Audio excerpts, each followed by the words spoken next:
siran'Andriamanitra tompoko dia andao tsika rehetra hiaraka hiteka faran'izay mafy tena mafy ho an'Andriamanitra raha mbola misy mafimafy kokoa zany dia ataovy ho an'Andriamanitra amen dia ho toy izay tsika zany ny fanompona tompo zay ho tantarantsika eto androany ka dia arabaina avokoa zany ianareo rehetra zay fa tonga eto arabaina ry ilay no asoavan'Andriamanitra amin'ny anara Jesosy zay hitadiavan'Andriamanitra anao androany dia ho tanteraka feno eo amin'ny fiainanao dia moliteka iantsika rehetra tompo dia zao no teniko amintsika rehetra aneo famindra-po lehibe tena lehibe Andriamanitra amin'ity fotoam-pivavahana androany ity aneo famindra-po lehibe mihitsy Andriamanitra amen anisan'ny famindra-po lehibe ataon'Andriamanitra tsapanao dia izao nanota zao ianao nanao tsy nety eo anatr'i Andriamanitra ianao fa noho ny amin'i Jesosy maty teo ambony hazo fijaliana dia ho avelan'Andriamanitra ny eloko rehetra tena famindra-po lehibe nge zany ho avelan'Andriamanitra ny eloko rehetra lay fahotana lay zavatra ratsy nataonao matsy manakana ny zava-tsolonlanitra tsy ho tanteran'Andriamanitra kanefa androany dia mindra fo aminao izy dia mahazo-mino zany ianao fa ho azonao amin'ity androandroany ity ny rinao na ny ankatanao amin'Andriamanitra raha mino anao dia mitefa mafy be an'Andriamanitra tompoko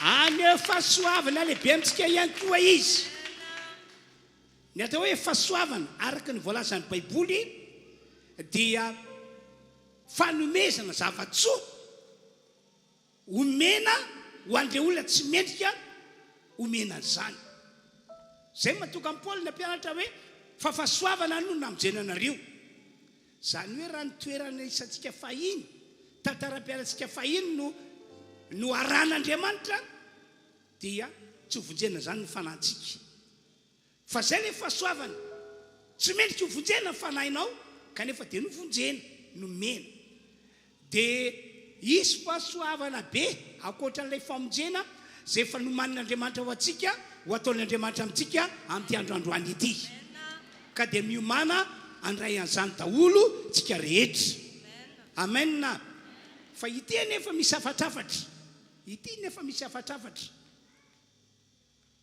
zay zavatra tsapanao fa tokony anaovanao fifonana sy fibebahana amin'Andriamanitra ataovy fifonana ataovy fibebahana io resaka toetra toepanahy io tsy vitsy amin'ny olon'Andriamanitra no hitan'Andriamanitra avy any an-danitra fa ny toetrany dia tena toetrana gentilisa ny toepanahy tena toepanahana gentilisa ny tena aloka mivavana dia tena mibaribary fa tsy teny avy amin'Andriamanitra na hevitra avy amin'Andriamanitra fa dia teny avy amin'ny nofo hevitra avy amin'ny nofo teny avy amin'ny devoly hevitra avy amin'ny devody zany satrarehetra zany occasion an'ny devoly anakanana anao tsy andray zavatsoa avy any an-danitra kanefa ianao tian'Andriamanitra anehoana zany androany dia anao fifona zay anao fibebahana raha nanota moa ianao angamba tsy adikevitra tsony fa ny fahotana no manakana an'Andriamanitra tsy asa dia anaovantsika fifonana sy fibebahana zany zay dia zao ary andao tsika rehetra amin'ity androandroany ity iova kely ny endrika entintsika hanompoana an'Andriamanitra andohalika hivavaka isika anao vavaka fifonana ny amin'ny toetra ny amin'ny toepanahy ny amin'izay zavatra ny ainatsika ka hoe io no ampisaraka atsika amin'Andriamanitra anaovantsika fifonana sy fibebahana zany ary matoky fa eto Jesosy lay maty teo ambony hazo fijaliana lay nandatsaka ny rano teo ambony hazo fijaliana izy no ataon'Andriamanitra fototra androany entina mamela ny eloko rehetra mamela ny fahatsono rehetra ary fototra entin'Andriamanitra amaliana soanao satria angataka amin'Andriamanitra ihany koa tsika rehefa avy eo izy zavatra hoentsika loatrehan'Andriamanitra hoe tanterao zao dia izy no fototra afan'Andriamanitra manefa ny irinao. Andoha tonga dia andohalika vavaka avokoa tsika rera tonga eto tompoko.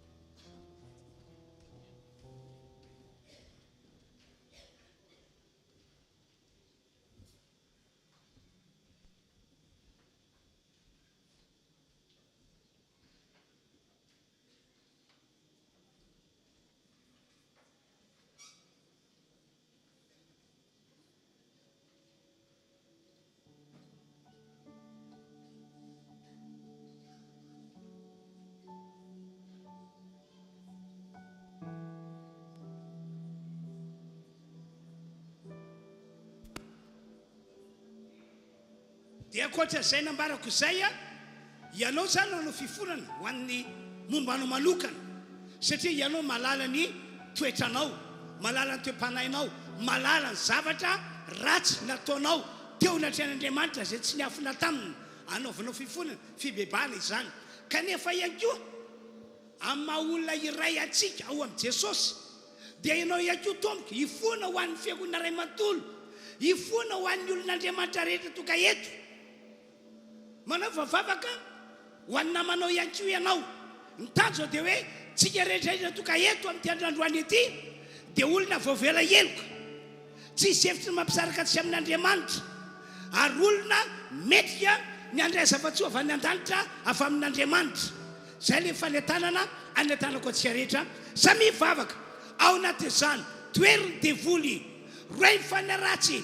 Raha matsapy ianao fa izy ny fotrany natokanao, ratsy ny toetranao na ratsy ny toe-panahinao, na hoe nandeha araky ny nofo tahaka ny jentilisa ianao, tahaka ny fanao ty zao tontolo zao ity, toeriny devoly. Ary manao va defy hoe tsy milanao ntsony aho, tsy azonao finganiny ntsony aho, tsy azonao entina fianana maloto sy ratsy ntsony aho. Zay le vavaka iratsikelitra manao amin'izao ori izao. Samy vavaka izy, samy vavaka izy, samy vavaka izy, samy vavaka izy.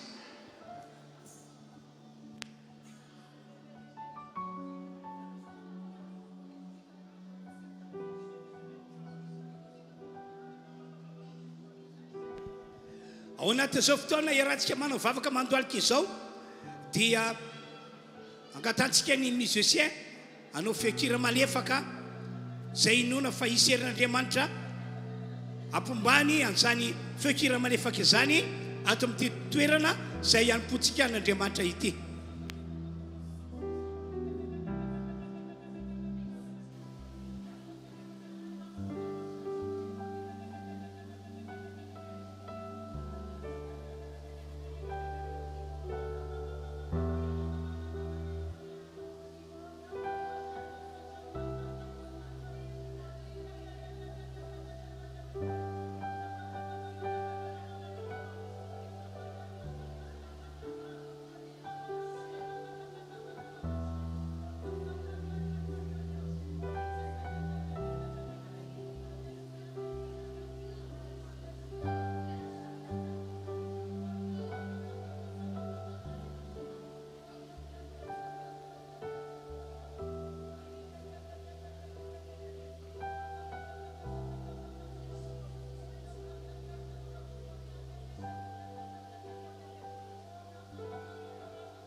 Toy izany ny vavaka tompoko.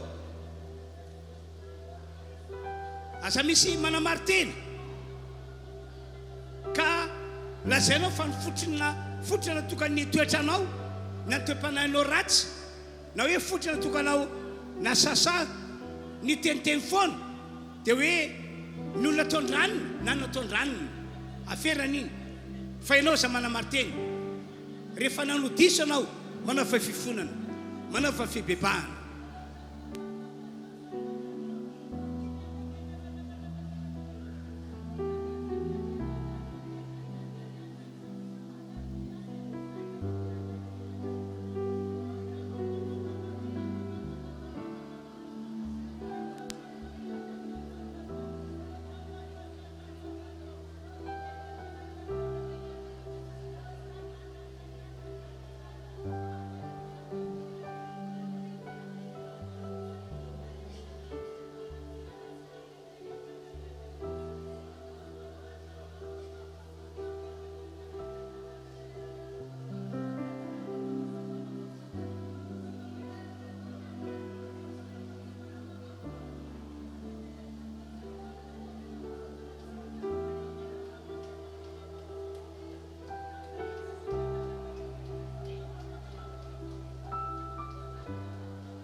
rehefa manao vavaka manohitra devoly anao taorina fifona sy fibebahana dia miorena tsara mijoroa tsara aza manaiky fingany devoly itsolo aza mandray tolotsaina vany aminy ary mitandremy mba tsy voafitaka ianao ka ananao foana toerony devoly roay amin'ny anara Jesosy izy.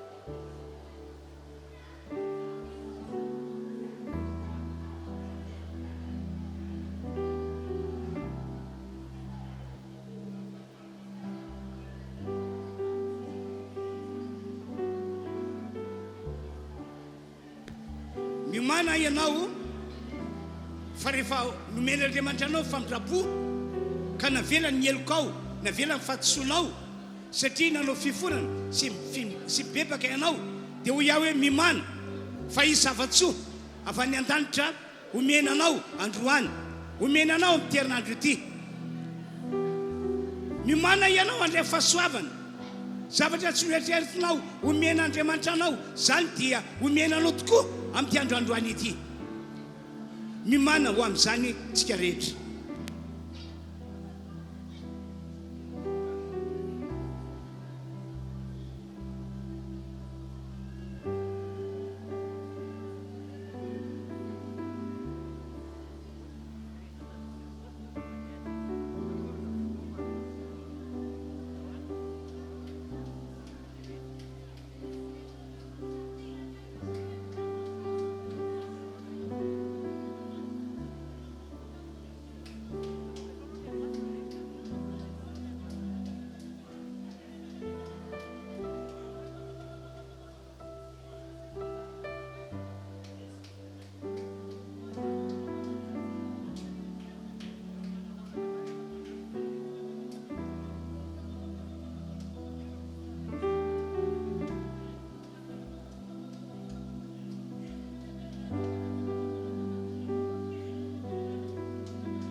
Rehefa afa-po ianao nanao vavaka fifonana dia aza manamely tena intsony,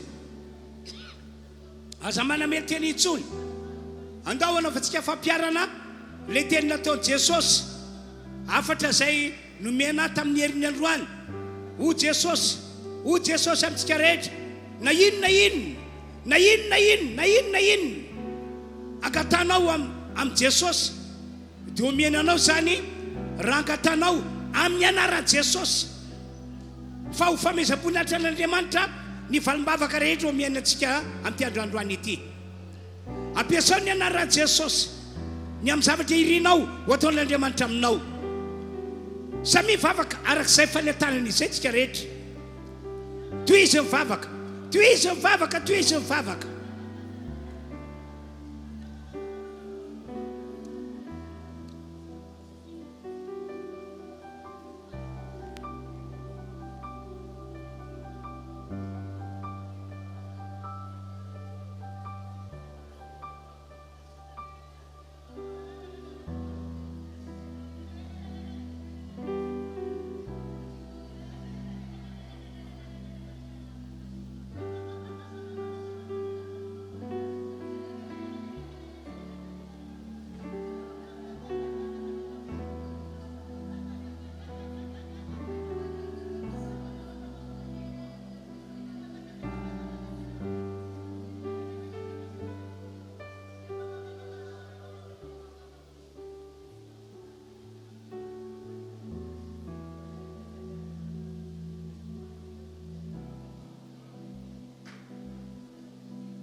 onirani Jesu onirani Jesu onirani Jesu numa nati uai onirani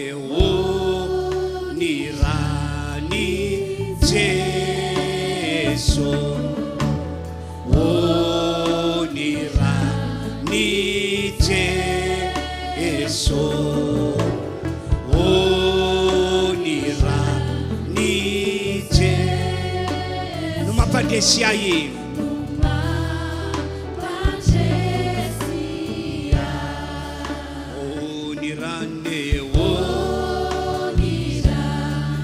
Samia makatera tsikere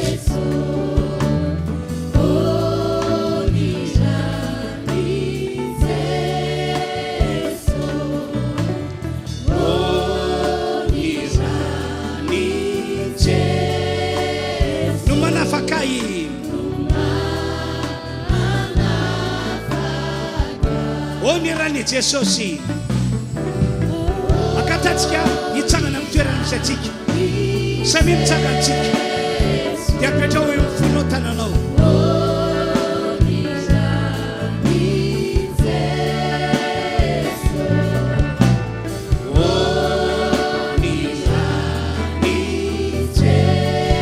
no manafakay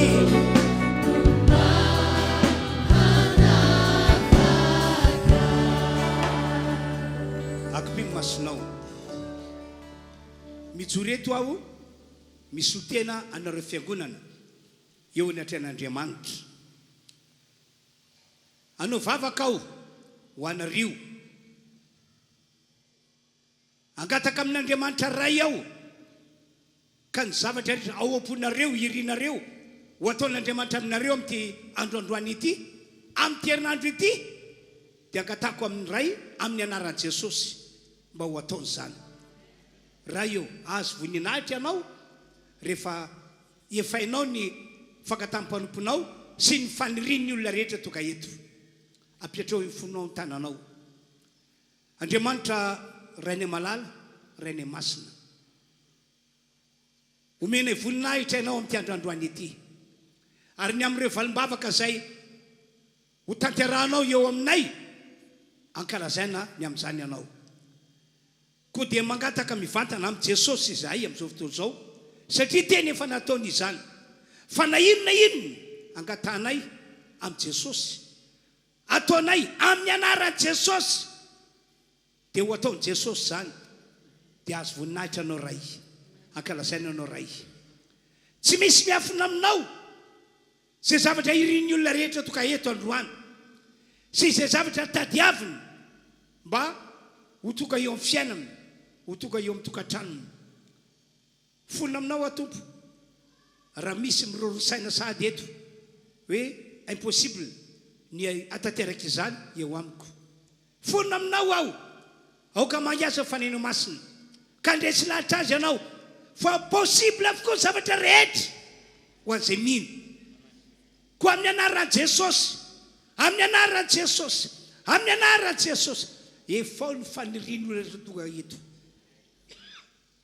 tanterao ny fangatahana androany ray eo ataonao zany misaotra tompo amen epitsakana ihany isika arabaina nareo raina soavina arabaina fa efa azonao valim-bavaka efa nomen'Andriamanitra anao ny irinao noho izany andao anompan'Andriamanitra amin'ira miaraka amin'ny hafanam-po tena mirety isika miaraka amin'reto mpitarika fiderany reto epitsanganana ira telo no iran'izy ireo manentana antsika amin'ity androandroany ity alefazy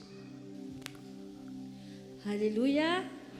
Halleluja. Andao tsika no fifantanantsika ho an' Jesosy andao amamitsika izao fotoan'izao eto mifanatra an'Andriamanitra Jesosy ary te hankasitraka anao izay efa mbola noentinao eto dia ankasitraka ny fanatrehanao zay satria eto ny fitoerana tsara indrindra eto ny fitoerana mamy indrindra Jesosy androany zay tsy hita toerakafa fa eto tongotra ao Jesosy eto no tsinay eto zay no mahita fiadanana eto zay no migoka fifaliana androany ankafizinay ny fanatrehanao tompo amaminay Jesosy ny fanatrehanao satria tianay ianao dia androany zay tsy banjina fa tsy anao tsy ahita fa tsy anao ianao no tsinay ho rendray eto amin'izao fitoerana sao ny fomba ngetaheta rehetra Jesosy androany dia hovanginao kasinao fa maniry ianao mafy zay androany zay ilaza hoe te hitoetra zay tompo eto amin'ny fanatrehanao afaka milaza an'izany ve ianao amin'ny tsy maraina ty hoe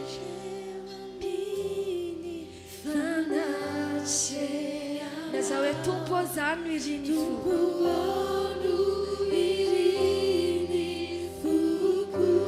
androany amin'ny safidy ny banjina anao fotsiny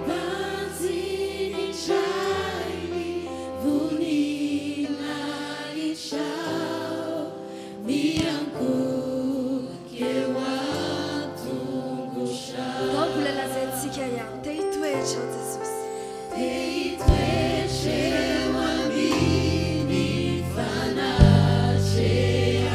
zany no faniriko androany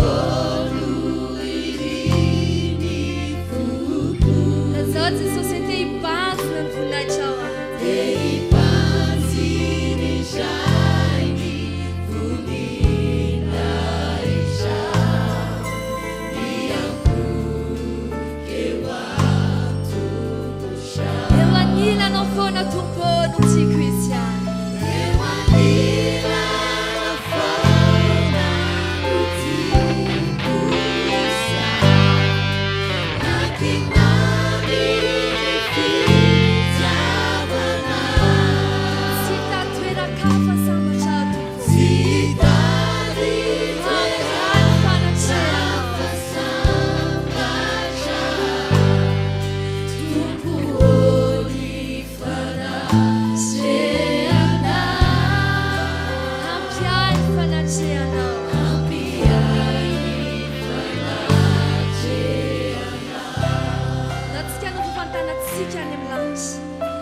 tes parvis vaut mieux que 1000 ailleurs, Seigneur. Jesosy akafizinay zany fanatrehanao zany. Androany zay maketo tongotrao Jesosy. Ilaza aminao fa tianay ianao, maminay ianao. Tsy misy tianay mihoatra noho ianao Jesosy. Androany dia ianao ny safidinay. Ianao ny lohalaharana Jesosy. Tompo, ka ny fanatrehanao anenika an'izao toeran'izao. Ny fo mangetaheta rehetra Jesosy. Ovanginao sy okasianao amin'ity maraina ity.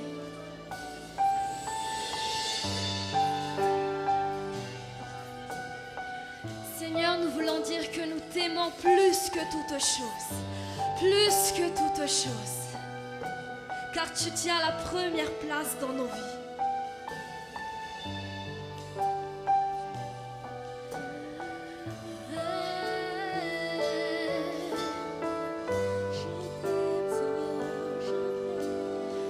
Jésus, je t'aime. Jésus, je t'aime, je t'aime, je t'aime.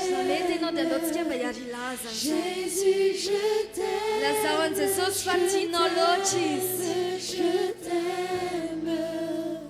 Jésus, je t'aime, je t'aime, je t'aime. Plus que toute chose.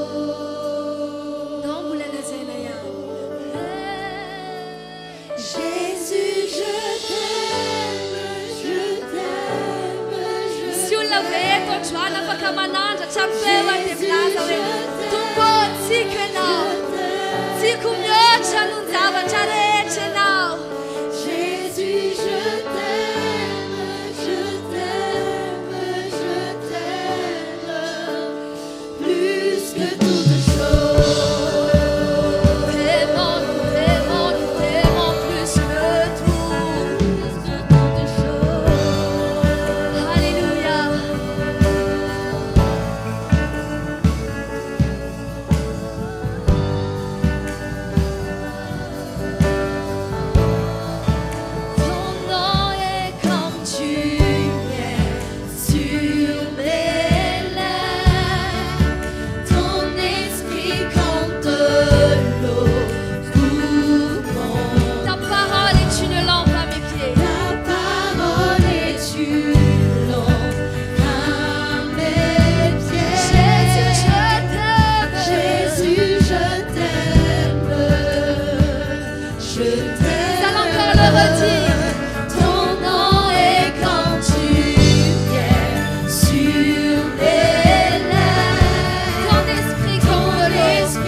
Jésus, je t'aime, je t'aime, je t'aime, plus que toute chose. Dinelo Chanao, Plus que toute chose. Yocha Miocha, Yocha. Plus que toute chose. Tikyo, tikyo, tikyo, tikyo yanao. Plus que toute chose. Alléluia. Plus que toute chose. Plus que toute chose. Je veux le redire pour te confirmer que je t'aime plus que tout, Seigneur. Ce ne sont pas juste des mots, mais tu vois mon cœur dans les profondeurs de mon être. Plus que toute chose. Lazarus, ce soit in oggi. Plus que toute chose.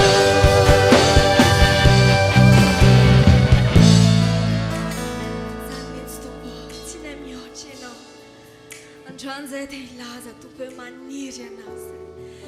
E non urine, e non urin fune. E ta noze sosne ta heta na yam di ti marai na ti. Te ilungani om fana tia nase. Te ofini nase. Te ipans na nase. Te aita no mi oggi te sosio. Stum zai wanim la la la kukutumpo.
tsika teaka mafo an'Andriamantsika zany. Mbola afaka miteaka mafo kokoa. Voninahitra ny Andriamanitra ao. Alléluia. Mbola isika fahasoavana lehibe ho antsika ry rahalahy ry anabavy ny ahafahantsika miaraka eto manompo ny tompo ary matokianao fa tena eto Andriamanitra. Matokianao fa eto Jesosy. Matoki fa eto ny fanahy masina. Amen. Zao tsika dia tonga amin'ny fotoana ahafahantsika manokana fotoana isy atsainana an'Andriamanitra hoe tena nanao zavatra ho antsika foana izy. Dia na tamin'ny andro teo ary na tamin'ny herinandro teo ary dia mbola teo foana izy tatana antsika, tarika antsika, niaro antsika. Andaontsika mba hanao tamberana kely dia anome fankasitrahana hisaotra anazy tamin'ireo zavatsoa izay nataony tamin'ny fotoana fohy teo. Tena Andriamanitra milaza antsika hoe miavao isan'andro ny fahasoavany amintsika. Dia aleotsika tena hayankasitraka, aleotsika mba hisaotra hoe Andriamanitra ianao hitanay isan'andro fa ny tananao tsy mahafoy. Tananao tsy fohy fa mahavonjy. Ary ny sofinao koa dia niainy ny fitarainanay foana ary dia teo foana ianao Andriamanitra. Chers frères et sœurs, c'est encore une grande grâce que nous pouvons être ici ensemble en ce culte, en ce dimanche, en ce jour du Seigneur. Nous sommes ici encore pour réserver un temps de prière, un temps de reconnaissance, un temps de gratitude où nous pouvons encore nous remémorer chaque instant où Dieu a été proche de nous, où Dieu a été avec nous, où Dieu a été notre salut, où Dieu nous a bénis chaque jour, car la parole de Dieu nous dit que sa bienveillance se renouvelle de jour en jour. Je vous invite à réserver un moment de reconnaissance, un moment de gratitude, un moment de prière où nous pouvons encore dire merci. Merci Seigneur pour ce que tu as fait pour nous. Nous allons réserver ce temps de communion ensemble maintenant. Dotsika yaraka dotsika yaraka isaintsaina dotsika hitadidy hoe inona daholo zavatra nataon'ny tompo antsika dia dotsika hisaotra azy. Dotsika hiakasitraka azy fa ny tanany ny fitiavany dia teo amintsika foana. Yaraka ivavaka isika. Notre Père Céleste, nous te remercions encore car tu es un Père aimant pour nous. Tu es pour nous un Père bienveillant. Tu es pour nous un Père protecteur et tu as été proche de nous. Merci Père éternel car chaque jour que nous avons traversé, chaque matin, tu as été avec nous. Merci Père car ton amour a été important, a été un rempart contre l'adversaire. Ton amour a été une protection, une barrière contre l'ennemi. Merci Père Céleste car le sang de Jésus a été versé pour nous. Merci Père car tu n'as pas épargné ton Fils pour nous et tu nous as comblés d'abondance. Merci encore car nous nous remémorons de tout ce que tu as fait pour nous la semaine passée. Et nous savons que tu as été un Père protecteur, un Père aimant pour nous. Abba Père, nous prononçons ce mot Abba Père, car tu es notre Père. Tu es notre Père et nous t'aimons réellement. Tu nous as aimés le premier et nous venons à toi dans cette maison te montrer toute cette reconnaissance, cette gratitude envers toi. Et nous t'aimons, notre Dieu. Merci Père. Merci Père pour ce que tu as fait. Merci pour ton amour. Merci pour ta main qui nous tient encore. Merci pour la grâce qui nous inonde chaque jour. Merci car si autour de nous tout chancelle, si autour de nous tout est dans le doute, si autour de nous tout peut arriver, toi tu nous as gardés comme la prunelle de tes yeux. Tu nous as gardés bien au chaud dans ton enclos, au-delà de tout risque, au-delà de toute menace, au-delà de toute panique. Tu nous as remplis de joie. Tu nous as donné ta paix. Merci Père. Merci notre Père. Merci Abba Père. Merci infiniment. Que la gloire et l'honneur soient pour toi pour les siècles des siècles. Au nom de notre Seigneur Jésus-Christ. Alléluia. Merci, Père. Nós que tem a camafa na demanda. Na demanda você te não dá o atsik. Você te não fui savatsu atsik. Alléluia. Alléluia. Afaka pecha kisikato. Izako de anisany fanompoana zay ataontsika ho an'Andriamanitra dia ny ahafahantsika mandray anjara feno amin'ny fanohanana ny asan'Andriamanitra. Mandray anjara feno amin'ny fanohanana ny asan'Andriamanitra dia hitarika ina moa zany? Dia hitarika olona maro handre ny feon'Andriamanitra. Hitarika ny olona maro hitodi-doha hiverina amin'Andriamanitra. Dia hitarika ny olona maro hanolotra ny fony ho an'i Jesosy, hanolotra ny fony ho an'Andriamanitra indray. Dia zany fanohanantsika ny asan'Andriamanitra zany dia ahafahantsika tena hoe mamonjy fanahin'olona maro indray. Amen. Maintenant, frères et sœurs, nous arrivons à un moment où nous allons soutenir l'œuvre de Dieu à travers ce ministère ici. Et il faut que nous prenions en compte que chaque fois que nous soutenons ce ministère de Dieu, il y a des gens qui peuvent écouter la parole de Dieu. Et la parole de Dieu est vivante. Et lorsque ces personnes écoutent la parole de Dieu, elles vont se tourner vers Dieu, elles vont offrir leur cœur à Jésus. Et lorsque nous offrons des offrandes qui vont soutenir ce ministère, il y a des âmes qui sont sauvées. Il y a des âmes qui sont rachetées envers Dieu. Il y a des personnes qui vont recevoir la vie éternelle. Amen. Et nous allons partager et nous allons lire ensemble 2 textes qui sont dans la Bible. Le premier que nous allons lire ensemble, c'est celui dans Michée. Michée chapitre 6, nous allons partager le verset 8 ensemble. Michée chapitre 6 au verset 8. Au nom de Jésus-Christ, on t'a fait connaître, homme, ce qui est bien et ce que l'Éternel demande de toi. C'est que tu mettes en pratique le droit, que tu aimes la bonté et que tu marches humblement avec ton Dieu. Amen. Et nous allons continuer dans Malachie. Malachie chapitre 3. Nous allons prendre à partir du verset 10 au verset 12.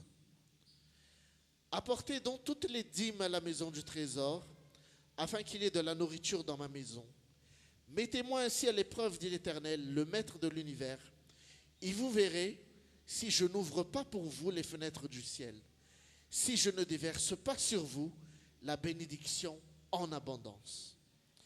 Pour vous, je menacerai l'insecte vorace, afin qu'il ne détruise pas les produits du sol, et que la vigne ne soit pas stérile dans vos campagnes, dit l'Éternel, Maître de l'univers. Toutes les nations vous déclareront heureux, car vous serez un pays de délices, dit l'Éternel, Maître de l'univers. Amen. Dieu nous dit de venir apporter dans cette maison toute la dîme de nos revenus, afin qu'il y ait de la provision ici, dans cette maison du Seigneur. Et Dieu nous met à l'épreuve. Au fait, Dieu se met lui à l'épreuve. Mettez-moi de la sorte à l'épreuve, dit l'Éternel des armées. Et vous verrez si je n'ouvre pas sur vous les écluses des cieux. Les écluses, ce n'est pas un petit portail. Ce n'est pas une petite fenêtre. Les écluses, c'est vraiment les grandes portes où se déversent des choses à très très grande vitesse. Et Dieu dit encore, pour vous, pour toi, pour moi, je menacerai vos adversaires. Je menacerai vos adversaires. Aujourd'hui, c'est qui vos adversaires? Ça peut être l'inflation, ça peut être la pénurie, ça peut être vos concurrents, ça peut être toutes les choses qui viennent piller vos ressources, qui viennent piller votre argent, qui viennent piller vos économies. Mais Dieu dit d'avance, je menacerai vos adversaires. Et Dieu nous dit encore, toutes les nations vous diront heureux, car vous serez un pays de délices, dit l'Éternel des armées. Encore une fois, chers frères et sœurs, c'est une occasion, c'est un moment, c'est un service que Dieu met devant nous pour pouvoir apporter dans la maison du Seigneur. Et Dieu lui-même se met vraiment dans une sorte de challenge et il nous dit, lorsque nous sommes remplis de foi, lorsque nous sommes remplis de courage, lorsque nous sommes vraiment remplis de joie à le faire, lorsque nous venons apporter les offrandes, la dîme, il viendra et il ouvrira les portes du ciel pour nous. Et même si nous ne le voyons pas, il va menacer nos adversaires. Il va menacer toutes choses qui peuvent menacer nos entrées d'argent, nos revenus, nos profits. Et Dieu va vraiment se tenir en tant que protecteur de son enfant. Donc maintenant, soyez remplis de foi, soyez remplis de gratitude, soyez remplis de joie et préparons-nous à porter nos offrandes et toutes nos dîmes, car c'est un culte et c'est un service qui est vraiment dans la parole de Dieu. Soyez sans crainte, soyez remplis de foi, car c'est un ministère que Dieu accompagne de toutes ses promesses et de toute sa protection. Nous allons maintenant tenir ces offrandes, tenir cette dîme que nous avons préparée et nous allons prier, nous allons les bénir pour que la parole de Dieu s'accomplisse pleinement et abondamment dans nos vies. Resotanatsika izao, mifanatitra, ny ampafolo-karena izay fanomenao, fa ho tsofitsika rano ireny any an-tanatsika. Ho tsofitsika rano hoe tena sitrapon'Andriamanitra no atao, ary tena ny tenin'Andriamanitra no tanteraka amin'ny fiainantsika. Nous allons prier. Père Céleste, nous te remercions encore pour ta parole. Nous te remercions encore pour ce moment où nous pouvons tenir entre nos mains la dîme, les offrandes et tous les dons que nous avons prévus. Père, nous savons que l'or est à toi, l'argent est à toi, mais ceci est encore un moyen pour venir dans ta maison et t'apporter un culte qui te revient. Père Céleste, nous bénissons cette offrande, nous bénissons ce don, nous bénissons cette dîme pour que ta parole soit vraiment accomplie et que toi, Père, tu viennes vraiment menacer tous nos adversaires. Tu as dit dans ta parole que tu menaceras celui qui dévore et que celui qui dévore ne détruira pas tout ce que nous avons entre tes mains, tout ce que nous avons aussi dans nos réserves, dans nos épargnes et dans nos économies. Et Père, nous savons que cette offrande, ce don et ces dîmes viendront vraiment enrichir ton ministère, viendra vraiment sauver des âmes. Et nous proclamons que toute la grâce se déverse sur ce ministère-là encore. Au nom de Jésus-Christ. Alléluia, alléluia, amen. Nous allons venir devant, apporter la dîme dans les coffres. Nous allons aussi venir devant, apporter les dons pour le ministère multimédia. Et dans un deuxième temps, les offrandes seront récoltées à notre place. Et pendant ce temps, nous allons rester dans la louange et dans l'adoration de notre Seigneur avec le groupe de louanges et les musiciens.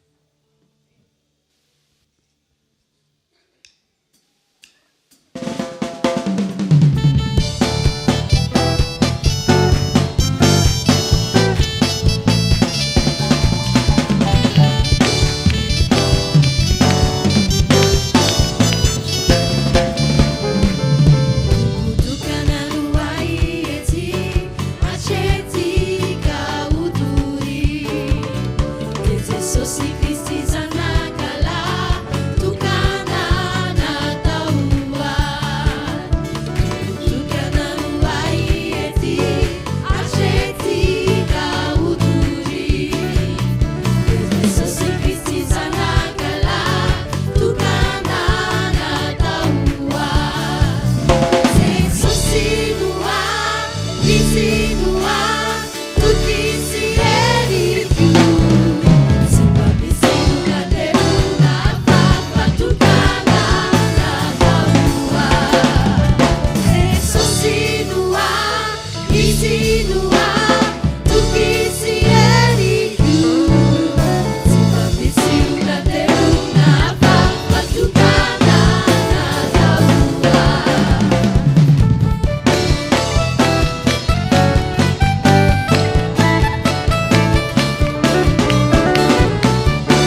mafy an'andriamanitra asika tompoko Acclamons fort le Seigneur.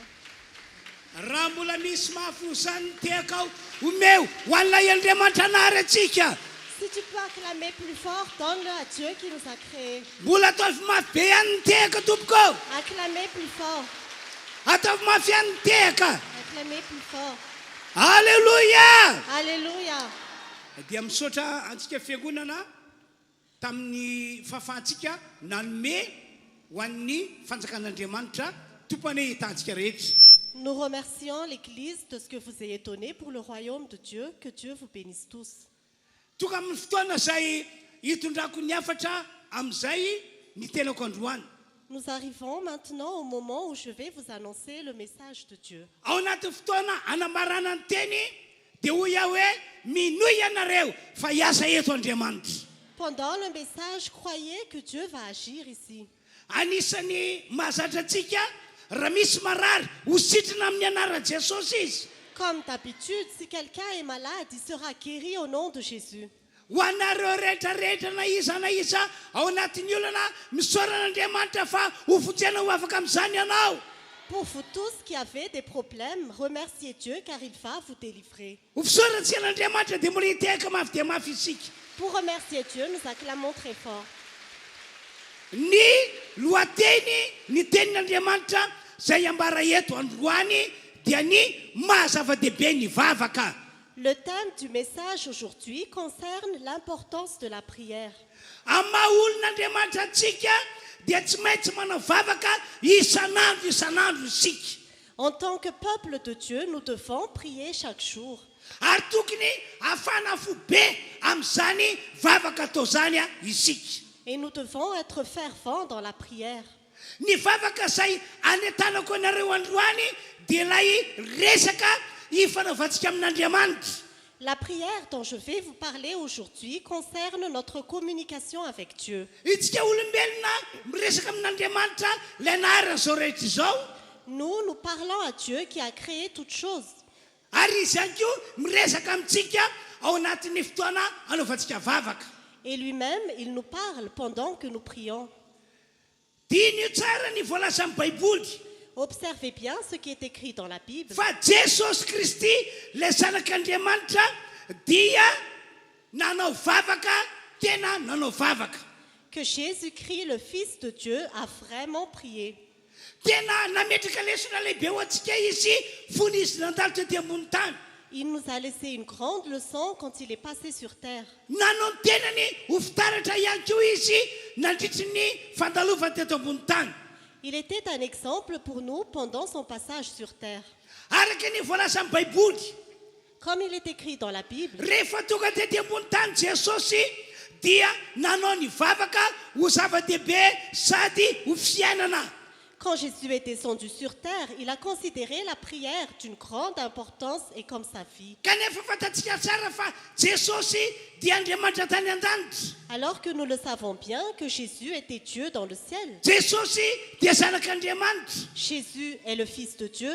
ary ny nampiavaka azy tamintsika olombelona tsy nalota mihitsy izy ary tsy mbola nalota Et ce qui le distinguait de nous qui sommes des êtres humains, il n'a pas péché, il n'a jamais péché. kanefa dia nanokana fotoana isanandro nanaovana vavaka izy Alors qu'il a consacré du temps chaque jour pour prier.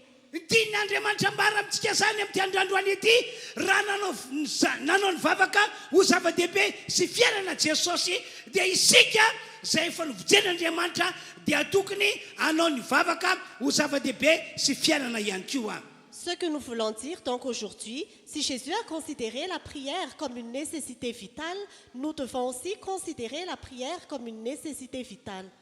ataontsika maky baiboly ao amin'ny marika toko voalohany 5:30. Nous allons lire la Bible dans Marc chapitre 1, verset 35. voasoratra hoe ary ny fomaraina alina koa jesosy dia nivoaka nakany an-tany efitra nivoaka tany an-tany foana ka nivavaka tany Il est écrit, vers le matin, alors qu'il faisait encore très sombre, il se leva et sortit pour aller dans un endroit désert où il pria.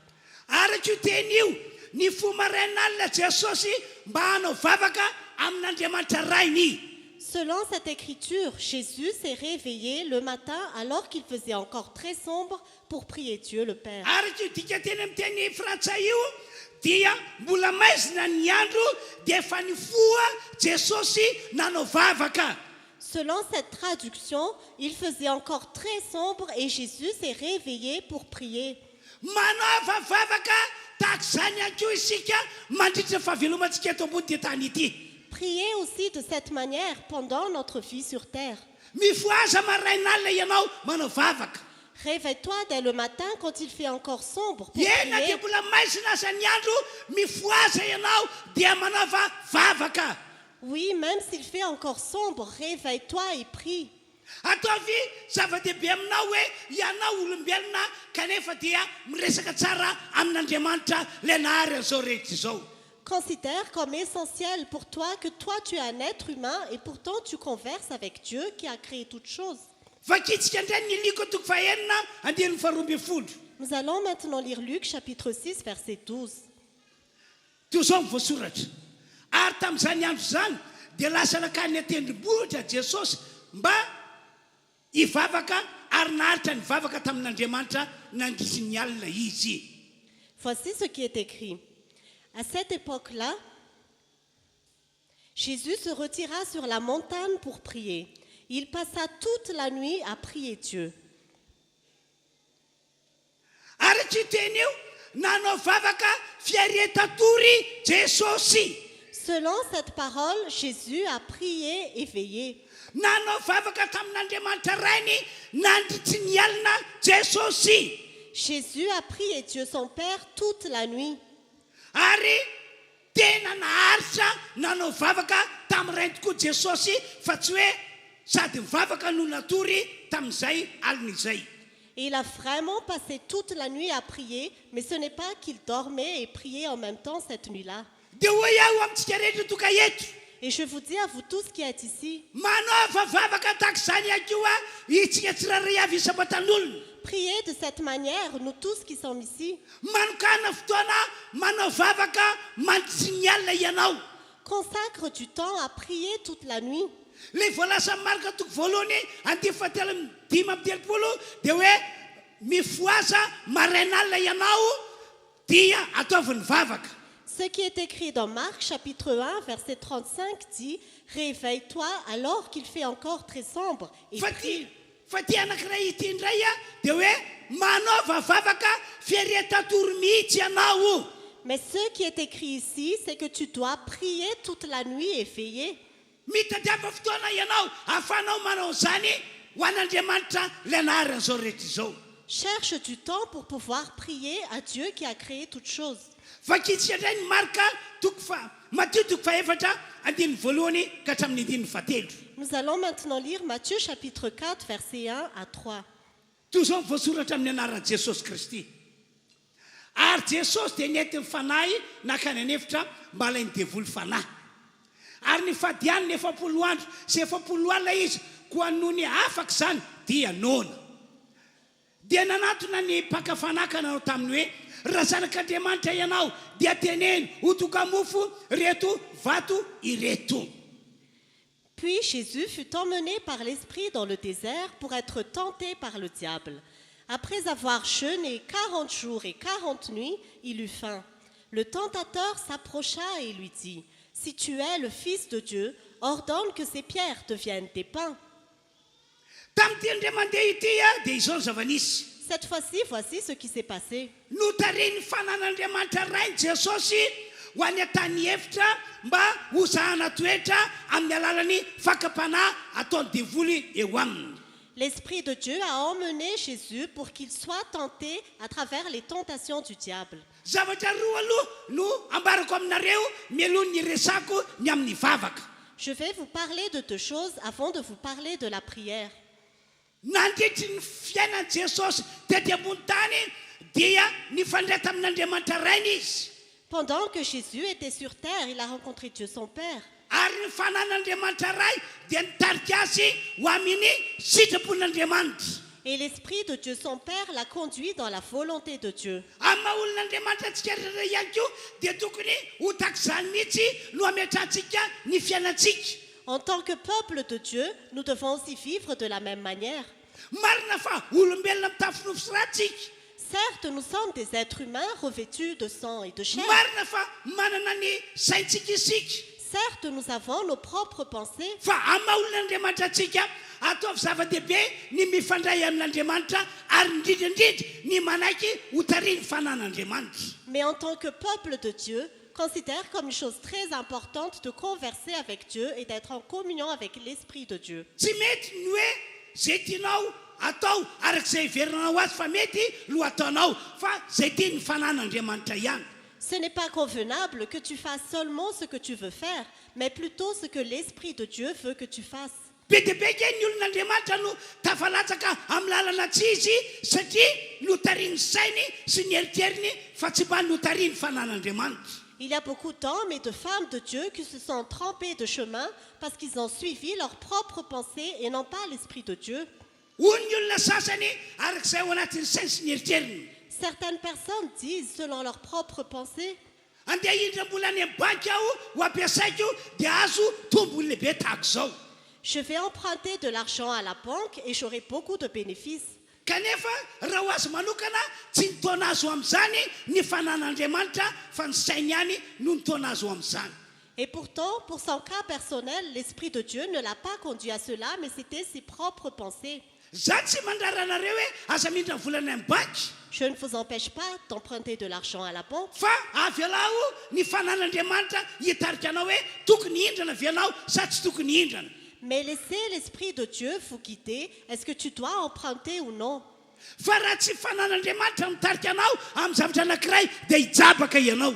Mais si ce n'est pas l'Esprit de Dieu qui te conduit, tu vas te tromper Dia fanenenana ny vokatra izany. et tu vas le regretter. Fampitena ny vokatra izany.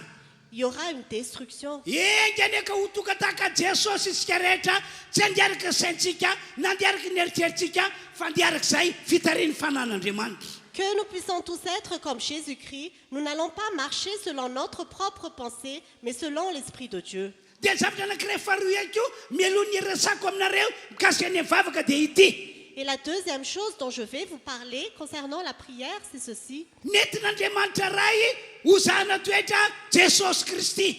Dieu le Père a laissé Jésus être tenté.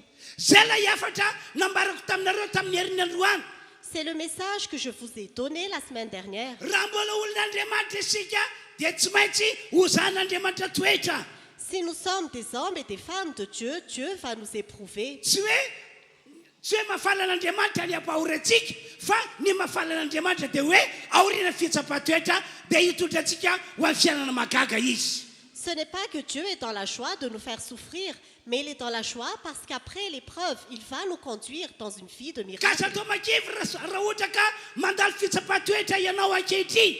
Alors ne sois pas découragé si tu traverses une épreuve aujourd'hui. Ny fisaorana an'andriamanitra ataovy lehibe satria ny dikany dia hoe tsy ela dia hitondra anao ho amin'ny fiainana tsara be Andriamanitra. Rends toujours grâce à Dieu parce que cela signifie que Dieu va bientôt te conduire dans une vie meilleure. Dia iverentsika indray ilay Matthieu toko fahaefatra novakina teo. Et nous allons revenir dans Matthieu chapitre 4 que nous avons lu tout à l'heure. Notariny fanan'andriamanitra rany ho any an-tany efitra Jesosy mba ho zahana toetra amin'ny alalan'ny fakapanahy ataony devoly. L'Esprit de Dieu a conduit Jésus dans le désert pour qu'il soit éprouvé à travers la tentation du diable. Tamin'izany fotoana izany dia nifadianina 70 andro sy 70 alina mihitsy Jesosy Kristy. En ce temps-là, Jésus-Christ a jeûné 40 jours et 40 nuits. Ka nifandray be tamin'andriamanitra rany izy tamin'ny alalan'ny vavaka. Et il était en communion avec Dieu son Père à travers la prière. Raha fitenina zany tiako ambara dia izao. Si je résume ce que je veux dire, Nisy fotoana ny fomaraina alina Jesosy mba hivavaka amin'andriamanitra ray.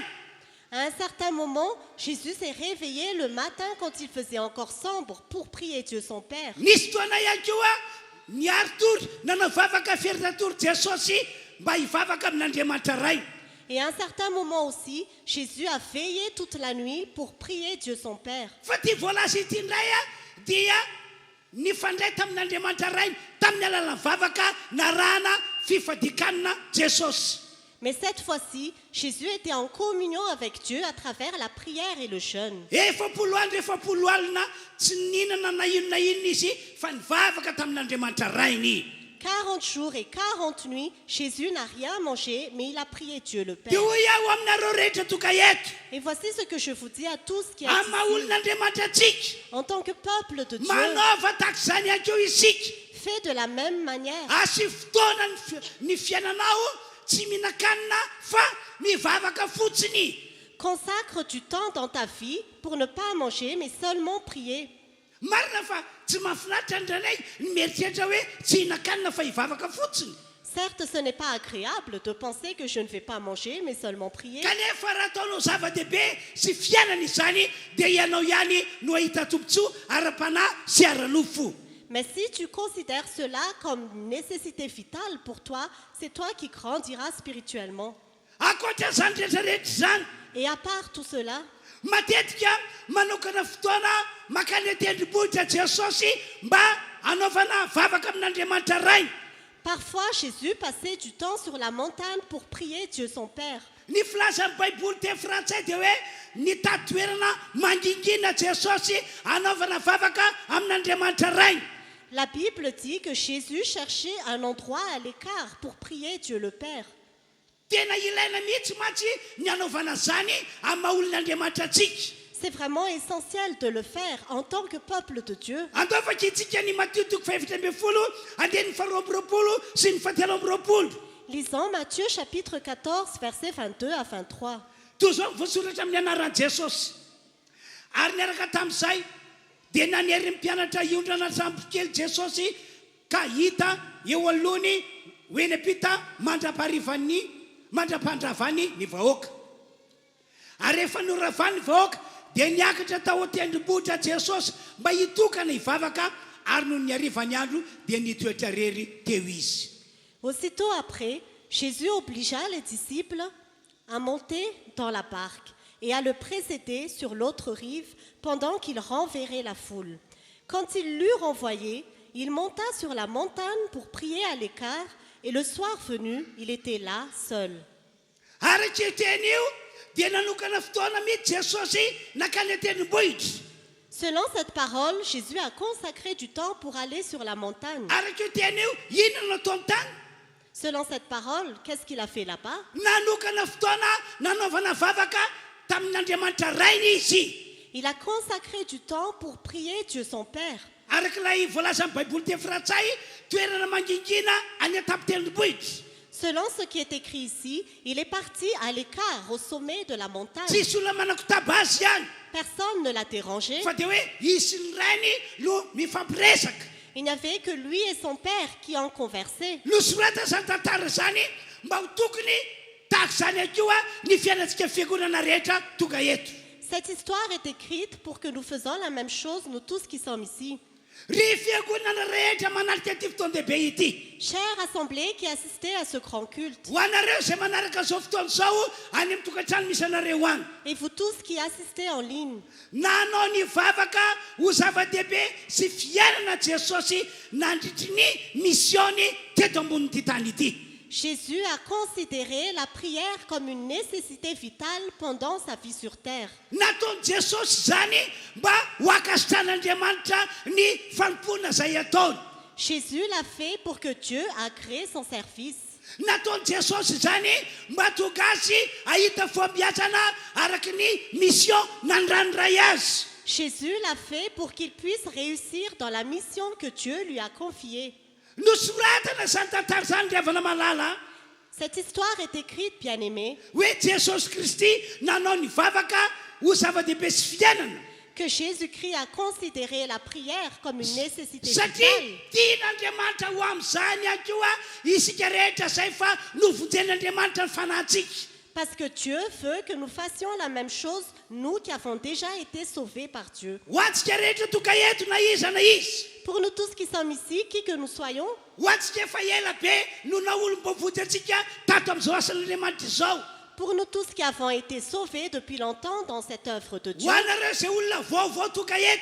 pour vous qui êtes ici pour la première fois, Nambaran'Andriamanitra amintsika zany ny fiainana tokony fiainantsika. Dieu nous a annoncé ce qui doit être notre vie. manomboka amin'ity androandroany ity Dorénavant, ataovy zava-dehibe aminao sy ho fiainanao ny manao vavaka amin'Andriamanitra ray. considère comme une priorité et une nécessité vitale de prier Dieu le Père. Tena ataovy mihitsy zay ahafahanao manao vavaka amin'Andriamanitra isan'andro. Prie vraiment Dieu chaque jour. Tena ataovy fiainanao hoy ao ny manao vavaka amin'Andriamanitra isan'andro. Que ce soit vraiment ta vie de prier Dieu chaque jour. Rehefa konana malala toka eto Chère assemblée qui est ici, tsy mba maniry ve ianao hoe ho akasitran'Andriamanitra ny fanompoana ho azy mandritra ny fahavelomana eto ambony tany.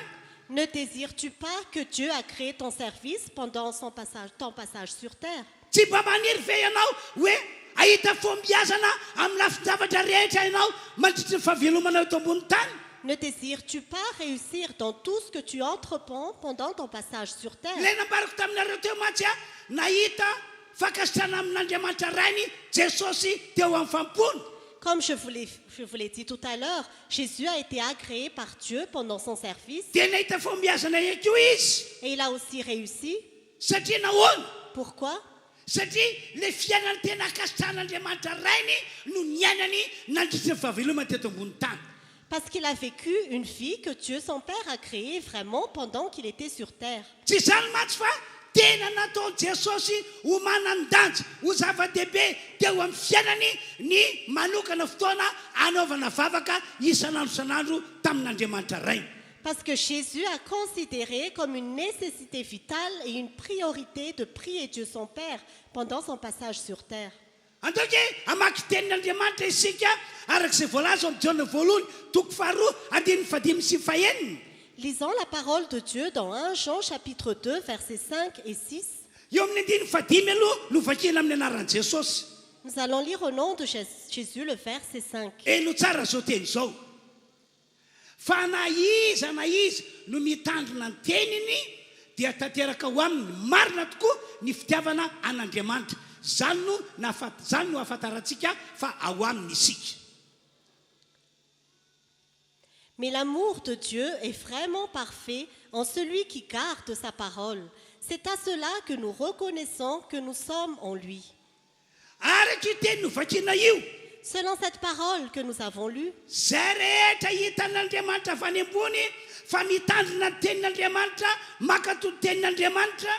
tout ce que Dieu voit d'en haut, qui pratique la parole de Dieu et garde ses commandements, Amin'Andriamanitra zany olo zany dia antsoina hoe olona tian'Andriamanitra.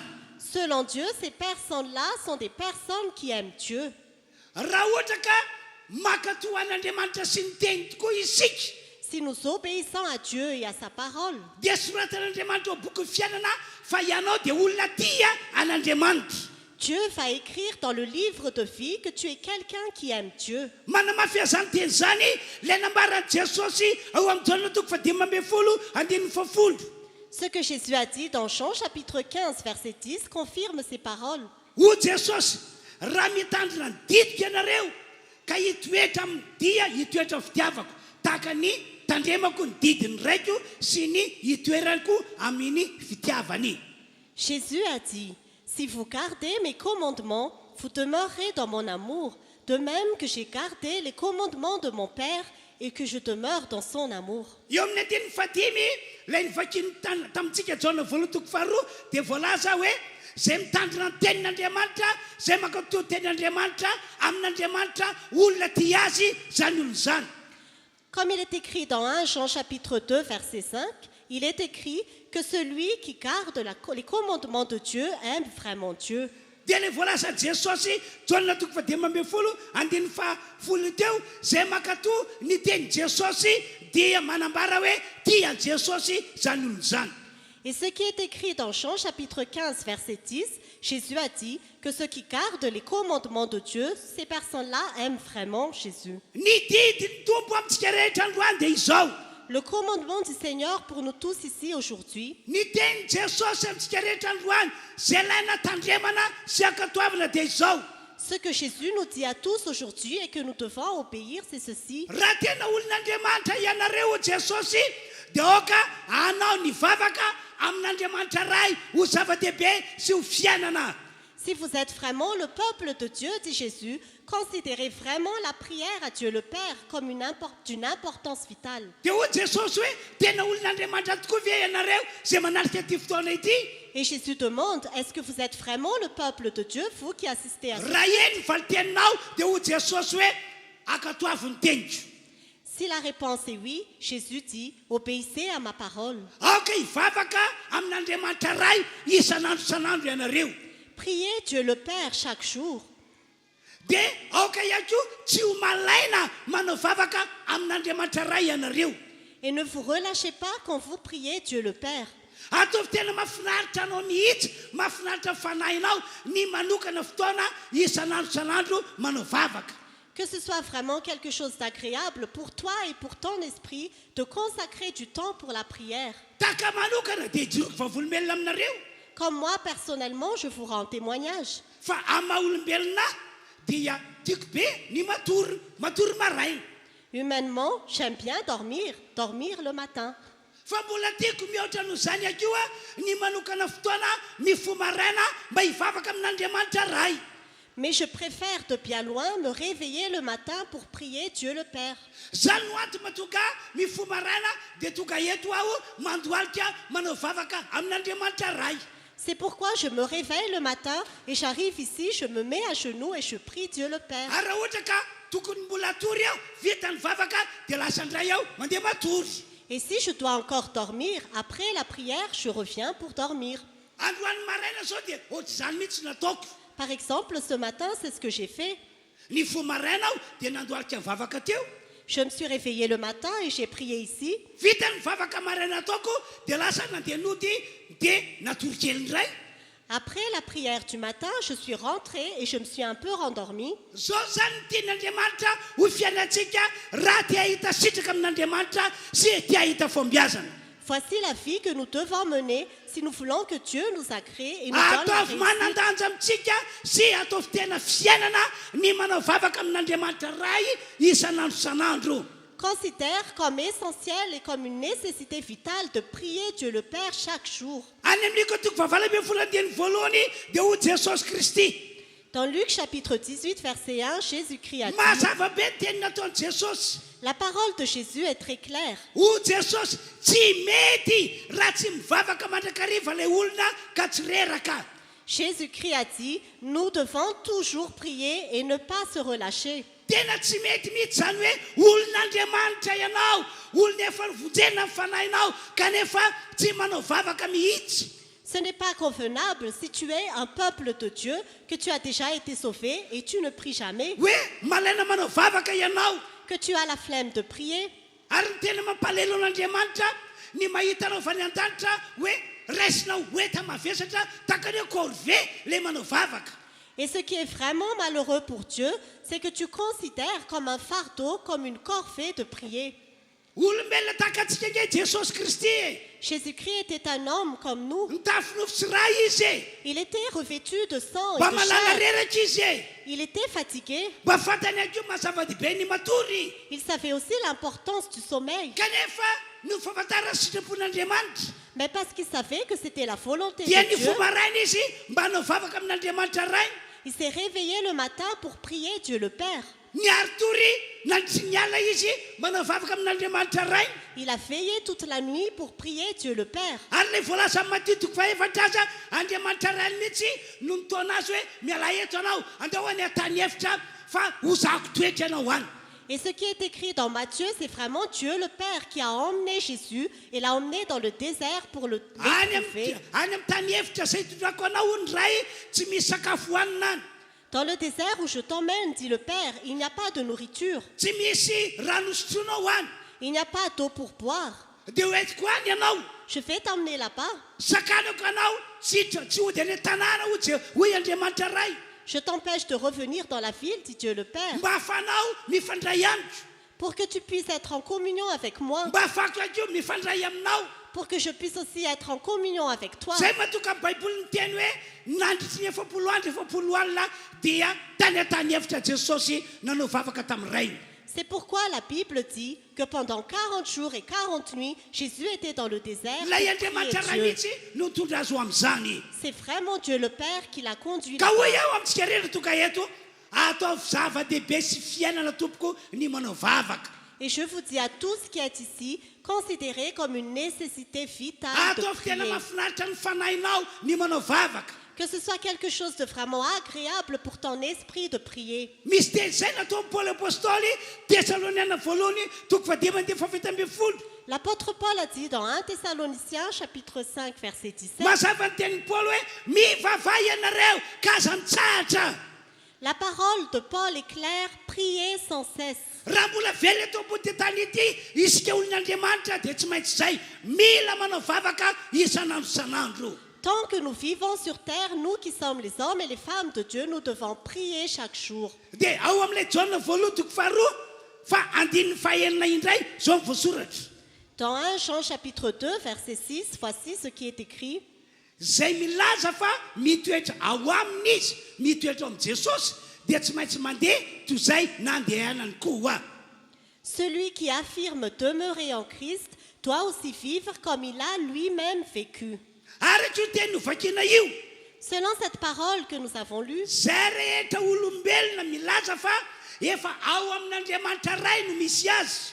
tous ceux qui affirment qu'ils demeurent en Dieu le Père, Zay rehetra olombelona ka milaza fa efa ao amin'i Jesosy no misy azy. tous ceux qui affirment qu'ils demeurent déjà en Jésus, Dia araka voasoratra io tsy maintsy mandeha tahaka izay nandehanan'i Jesosy ihany koa izy. selon ce qui est écrit, ils doivent vivre comme Jésus a lui-même vécu. Ny lalan'i Jesosy nandritra ny fahavelomana tety ambony tany. Le chemin de Jésus pendant son passage sur terre, Dia zany lalana zany no tian'Andriamanitra andehanantsika ihany koa. c'est par ce chemin que Dieu veut que nous marchons. Ny fiainan'i Jesosy nandritra ny fahavelomana tety ambony tany dia zany ihany koa no tian'Andriamanitra ho fiainantsika. La vie de Jésus pendant son existence sur terre, c'est la vie que Dieu veut que nous menons aussi. Ny toetran'i Jesosy nandritra ny fahavelomana tety ambony tany dia zany ihany koa no tian'Andriamanitra ho toetrantsika. Le caractère de Jésus pendant son passage sur terre, c'est le caractère que Dieu veut voir en nous. Dia mikasina amin'izay toetran'i Jesosy zay dia ino tsara. Concernant le caractère de Jésus, écoutez bien. Jesosy Kristy dia nanadio ny fony isanandro isanandro teo anatrehan'Andriamanitra. Jésus-Christ a purifié son cœur chaque jour devant Dieu. Tsy indray mandeha na indroa fa imbe dehibe nisy olona nitondra fanafitohinana ho azy. Ce n'est pas une fois ou deux fois, mais plusieurs fois, des personnes l'ont offensé. Tsy indray mandeha na indroa fa imbe dehibe no teneny olona ratsy izy. Ce n'est pas une fois ou deux fois, mais plusieurs fois, on lui a dit du mal. Lay jolahy niaraka nombona taminy tao ambony azy fijaliana azy dia nanesoeso azy.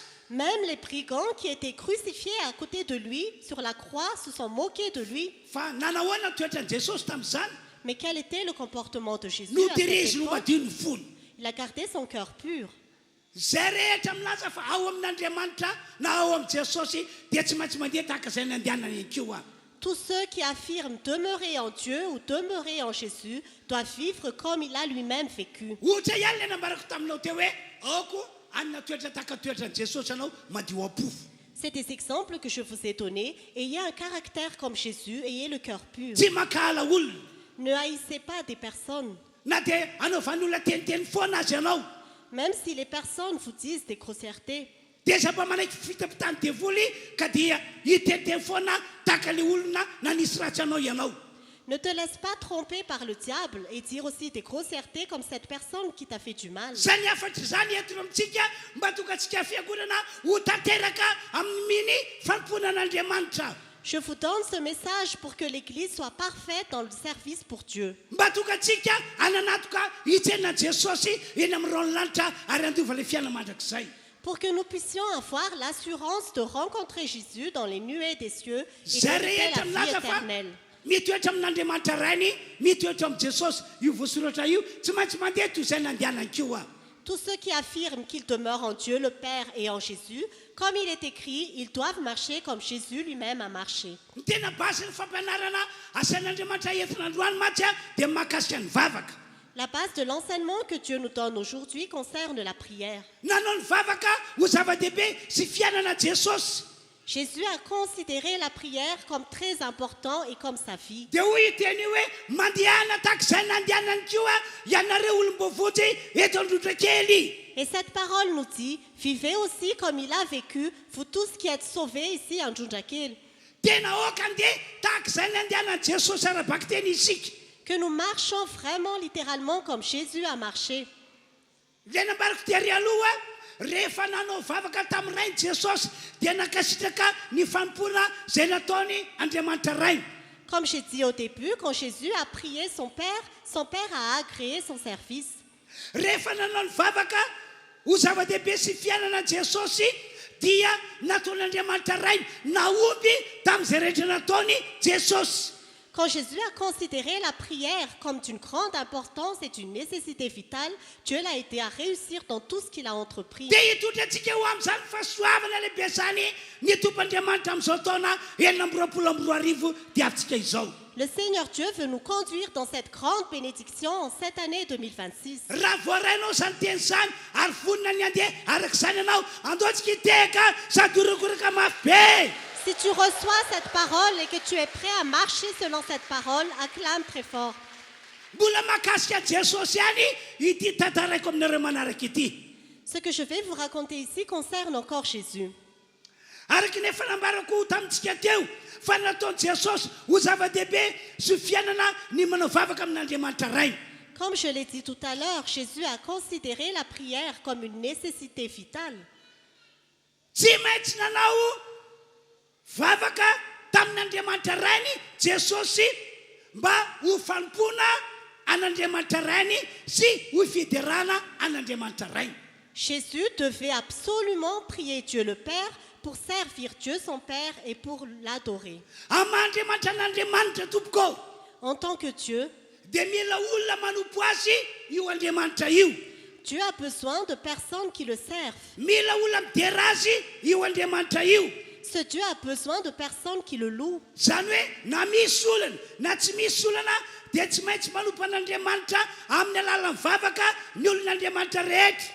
C'est-à-dire qu'il y ait des problèmes ou qu'il n'y ait pas de problème, le peuple de Dieu doit toujours prier. ho antsika toka eto Pour nous qui sommes ici, na misy olana ao fiainanao na tsy misy olana ao fiainanao que tu aies des problèmes dans ta vie ou que tu n'aies pas de problème dans ta vie, dia mitonanao hatrany Andriamanitra mba hanompo an'Andriamanitra amin'ny alalan'ny vavaka. Dieu t'invite toujours à le servir à travers la prière. mitonanao hatrany Andriamanitra mba hanompo an'Andriamanitra fiderana. Dieu t'invite toujours à le servir dans les louanges. nanao an'izany Jesosy nandrisy ny androm-piainany teto ambony tany. Jésus l'a fait quand il était sur terre. manamarina izany ity tantara anankiray ity entina milaza hoe tena mitady olon'Andriamanitra mba hanompo an'Andriamanitra amin'ny alalana vavaka. Cette histoire confirme cela, que Dieu cherche vraiment des personnes qui le servent à travers la prière. tsy hoe rehefa manana olana ihany ianao vo andeha andohalika hivavaka na hoe hifomaranana ilay hivavaka na hoe andeha hiaritory hivavaka tsy a. Ce n'est pas seulement quand tu as des problèmes que tu vas te mettre à genoux pour prier, ou que tu vas te réveiller le matin pour prier, ou que tu vas veiller pour prier. Non. faraky ny nambarako teo na misy olana aminao na tsy misy olana aminao dia miandranao Andriamanitra mba hanompo azy amin'ny alalan'ny vavaka ataonao. Mais comme je l'ai dit tout à l'heure, qu'il y ait des problèmes dans ta vie ou qu'il n'y ait pas de problème dans ta vie, Dieu s'attend toujours à que tu le sers pendant la prière. andoky ho jerentsika ny liko toko faharoa andiny faina amin'ny telopolo sy ny fafito amin'ny telopolo. liko toko faharoa andiny faina amin'ny telopolo sy ny fafito amin'ny telopolo. Lisons Luc chapitre 2, versets 36 à 37. toy izao ny voasoratra ary nisy mpaminany anankiray mpaminany vavy anankiray anany ho anarana zanaka vavy ny Fanoely avy tamin'ny firenen'ny Asera efa antim-panahy tokoa izy ary efa nitoetra tamin'ny vadiny 7 taona taorianina Virginia azy. zao ny voasoratra ary efa mpitondra tena tokony efatra amin'ny 20 taona izy ary tsy niala teo kianjany tempolo izy tsy niala teo kianjany tempolo le vavy antitra fa nanompo tamin'ny fivadikanana sy ny fivavahana andro amanalina. Voici ce qui est écrit. Il y avait aussi une prophétesse, Anne, fille de Phanuel, de la tribu d'Aser. Elle était d'un âge très avancé. Elle n'avait vécu que 7 ans avec son mari après son mariage. Restée veuve et âgée de 84 ans, elle ne quittait pas le temple. Elle servait Dieu nuit et jour dans le jeûne et dans la prière. araka tsara ve io teny nosorata amin'ny baiboly io As-tu suivi cette parole écrite dans la Bible? io mpaminany vavy io tsy hoe nanana olana be teto ambony tany Cette prophétesse n'avait pas beaucoup de difficultés sur na hoe terre. narary mafy izy teto ambony tany Elle n'était pas gravement malade sur terre. tsy zany mihitsy izy Ce n'est pas cela. kanefa ny fiainany dia nakaoky hatrany tempoly andro alina nanompan'andriamanitra tamin'ny fifadikanina sy ny vavaka Mais sa vie, elle venait au temple nuit et jour pour servir Dieu à travers la prière et le jeûne. ity vavy atitra efa 20 taona mahery ety tsy nieritreritra mihitsy izy hoe mba maniry ny azo vady ao Cette femme âgée qui avait plus de 80 ans, elle n'a jamais pensé qu'elle voulait avoir un mari. ka dia andeha ho ao amikatrany tempoly aho mba hifadiana sy vavaka mba azahoako vady Et que je vais aller au temple pour prier et jeûner pour avoir un mari. tsy tao an-tsainy zany tompoko Cela n'était pas dans ses pensées. fa ny masaka tao anatin'ny fony dia hoe anompo an'andriamanitra amin'ny alalany vavaka arahana fivadikananao Mais ce qui était dans son cœur, c'est qu'elle allait servir Dieu à travers le jeûne et la prière. nakasitran'andriamanitra mihitsy ny fiainan'io vehivavy io Dieu a vraiment agréé la vie de cette femme. inoko fa raha tokany fotoana andehanantsika ho any an-danitra dia hitan'izany mpaminany vavy zany izika Chaque fois que quand nous viendrons au ciel, nous allons voir cette prophétesse. ary dera azy isika hoe arabaina fa tena navita be teo amin'ny fampona an'andriamanitra tamin'ny alalan'ny vavaka ianao Et nous allons la féliciter et lui dire félicitations, tu as vraiment fait de grandes choses à travers la prière. ka ho ia hoe aoka metraka tantara tsara eonatran'andriamanitra ianao amin'izao vaninandro zao C'est pourquoi je te demande de laisser une bonne histoire devant Dieu à notre anisany temps. tantara apetraka ao dia hoe ianao dia manana fiainana isan'andro san'andro manao vavaka amin'andriamanitra L'histoire que tu vas laisser, c'est que chaque jour, tu pries Dieu nuit et jour. amin'ny androm-piainanao manokana dia alokana fotoana ianao hifomaren'alina no vavaka Pendant toute ta vie, tu vas consacrer du temps pour te réveiller le matin quand il fait encore sombre, pour prier. taka ny vadiko zao dia mampahery any mahita azy Comme mon épouse, cela m'encourage de la voir. satria rehefa mipaika ny amin'ny efatr'ora maraina dia mifoy izy manao vavaka Parce qu'à 4 heures du matin, elle se réveille et elle prie. zany ndraindray amin'io mbola matory fa mahita matsiary any io fa mivavaka Moi, parfois, je dors encore, mais je sais qu'elle est en train de prier. dia ina moa ny antony matokanao tsy havita vavaka mifo maraina tahaka zany Et pourquoi tu n'arriveras pas à prier, à te réveiller le matin comme cela? ny azy moa zany a isan'andro san'andro dia zay ny fiainany Pour elle, chaque jour, c'est sa vie. fa za kosa mitaonanao hoe mba sivo fotoana mifo marain'alina na indroa na intelo ao anatin'ny herinandro azy Mais moi, je t'invite à consacrer du temps pour te réveiller le matin quand il fait encore sombre 2 ou 3 fois dans la semaine, par dia exemple. mitadiava ihany ko fotoana afanao manao vavaka fiara-tatoro mandritry ny alina Et cherche aussi du temps pour prier et veiller pendant la nuit. tsy hoe rehefa manana olana ihany ianao vo andeha hanao vavaka fiara-tatoro Ce n'est pas seulement quand tu as des problèmes que tu vas veiller et prier. fa raka ilay afatra nampitondran'andriamanitra teo dia hiary tory hanao vavaka ianao mba ho fampona an'andriamanitra sy ho fiderana azy Mais comme le message que je vous ai dit tout à l'heure, vous allez prier et veiller comme un service pour Dieu. manomboka androany azy rehefana malalo Aussi, dorénavant, bien-aimés, mandehana araka izany fanentanana izany a isika rehetra marchez selon cette invitation. nanao vavaka ho zava-dehibe sy ho fiainana ihany ko jesosy ho famahana olana misy sy ho fanehoana ny faniriana Jésus a aussi prié comme une nécessité vitale pour résoudre tous les problèmes qu'il rencontrait. amin'ny maha olombelona ny jesosy tafolotsy ra En tant qu'être humain revêtu de sang et de chair, dia nandalo olana ihany ko izy il a aussi traversé des difficultés. nanana faniriana ihany ko izy Il avait aussi des désirs. ianao toka eto a raha tojo olana tokoa aza mba kifikify fa zany ny fiaina eto ambony tetany ity e Si tu es ici et que tu as des problèmes, ne sois pas découragé parce que c'est vraiment la vie sur terre. fa nanao ny vavaka ho zava-dehibe sy fiainana Jesosy ho famahana ny olana nisy teo aminy sy ho fanehoana ny faniriany. Mais Jésus a considéré la prière comme une nécessité vitale pour résoudre ses problèmes et réaliser ses désirs. Tantarako aminareo tokoa fa ny vavaka ataontsika io na ny resaka ifanaovantsika amin'Andriamanitra ray dia mitondra vahaolana lehibe. Je vous dis que la prière que nous faisons et la conversation que nous avons avec Dieu le Père entraînent de grands résultats par rapport à nos Ary problèmes. possible izy vahaolana tena mahagaga ho ataon'Andriamanitra rehefa manao vavaka amin'Andriamanitra isika. Et Dieu peut te donner vraiment des solutions miraculeuses quand tu pries devant Dieu. Eno tsara ke ity tantarako aminareo ity mahakasika an'i Jesosy. Soyez attentifs à cette histoire que je vais vous raconter concernant Jésus. Tonga aza ny fotoana Le moment est venu. tsy maintsy miroso amin'le tanjon'Andriamanitra Jesosy Kristy zanany. Jésus devait avancer vers l'objectif de Dieu. Dia ny anolorana ny tenina Jesosy sy ny ainy atao fanatitra atao sorona eo ambony azy fijaliana. C'est de donner sa vie et son corps en sacrifice sur la croix. Amin'ny maha-olona Jesosy ny tafilobo sy ra En tant qu'être humain revêtu de sang et de chair, mafy be taminy ny roso amin'izany hoe atao maty eo ambony azy fijaliana na hoe atao sorona eo ambony azy fijaliana. c'était vraiment très difficile pour Jésus d'aller à la croix pour être mis en sacrifice. Olona zany tamin'i Jesosy. C'était un grand problème pour Jésus. Raha sitrapony Jesosy tsy handalo any sorona sy fahafatesana io mihitsy izy. Si c'était sa propre volonté, il ne serait pas passé par ce sacrifice et cette mort. Zany indrindra no antony natoka Jesosy nanao vavaka tamin'Andriamanitra rainy mialohany ny rosoana tamin'io tanjony ray io izy. C'est pourquoi Jésus a prié Dieu le Père avant d'avancer vers ce plan de Dieu. Atao dia vakitsika ny Matthieu toko faina amby roapolo andiny faina amby telopolo ka hatramin'ny dia fasivo amby telopolo. Matthieu 26 36 et 39. Lisons Matthieu chapitre 26, versets 36 à 39.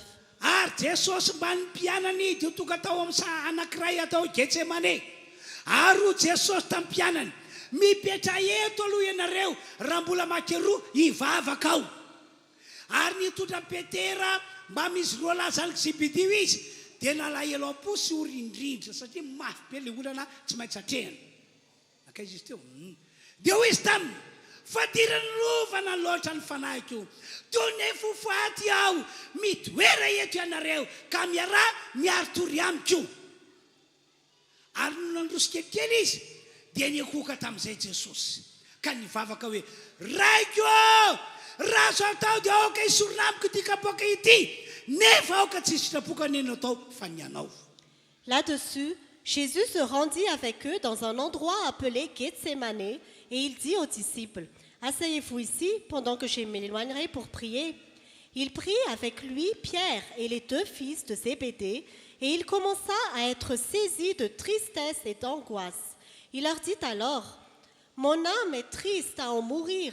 Restez ici et veillez avec moi. » Puis il avança de quelques pas, se jeta le visage contre terre et fit cette prière. « Mon Père, si cela est possible, que cette coupe s'éloigne de moi.